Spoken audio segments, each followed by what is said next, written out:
বুধবার পর্যন্ত দক্ষিণবঙ্গে তাপপ্রবাহের সতর্কতা। ৬ জেলায় চরম তাপপ্রবাহ।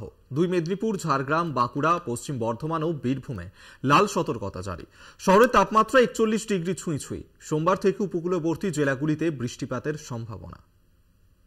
প্রচন্ড গরমে পড়ছে রাজ্যবাসী। লুয়ের দাপটে কার্যত হাঁসফাঁস অবস্থা।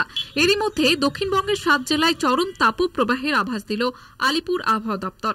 মঙ্গলবার পর্যন্ত তাপপ্রবাহের পরিস্থিতি থাকবে বলে অনুমান আবহাওয়া বিজ্ঞানীদের। ২ মেদিনীপুর, ২ বর্ধমান, ঝাড়গ্রাম, বাঁকুড়া, বীরভূমে তীব্র তাপপ্রবাহের পূর্বাভাস রয়েছে। সোমবার থেকে উপকূলের আবহাওয়া পরিবর্তন হতে পারে। হালকা বৃষ্টির সম্ভাবনা ক্রমশ বাড়বে। আগামী সোমবার থেকে কিছু জেলায় বিক্ষিপ্তভাবে বৃষ্টির পূর্বাভাস দিয়েছে আলিপুর আবহাওয়া দপ্তর। Severe heat wave at isolated places on day 1, day 2 মানে আজ এবং কাল। এবং আমাদের ওয়ার্নিং এর কালার হচ্ছে লাল, নট কমলা, লাল।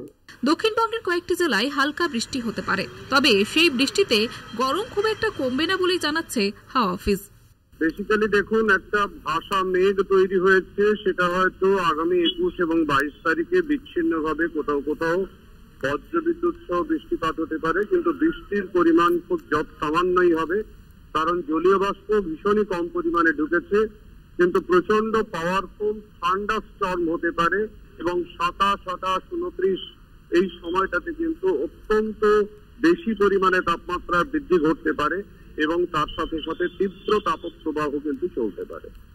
গরম এবং অস্বস্তিকর পরিস্থিতিতে দক্ষিণবঙ্গ যখন হাঁসফাঁস করছে, তখন উত্তরবঙ্গ বিক্ষিপ্ত বৃষ্টির সাক্ষী থাকতে পারে। দার্জিলিং, জলপাইগুড়ি, কালিম্পং, আলিপুরদুয়ার এবং কোচবিহারে হালকা বৃষ্টি হতে পারে। সেই সঙ্গে বইবে ঝোড়ো হাওয়া। কলকাতা থেকে শাশ্বতী রায়ের রিপোর্ট, কলকাতা টিভি।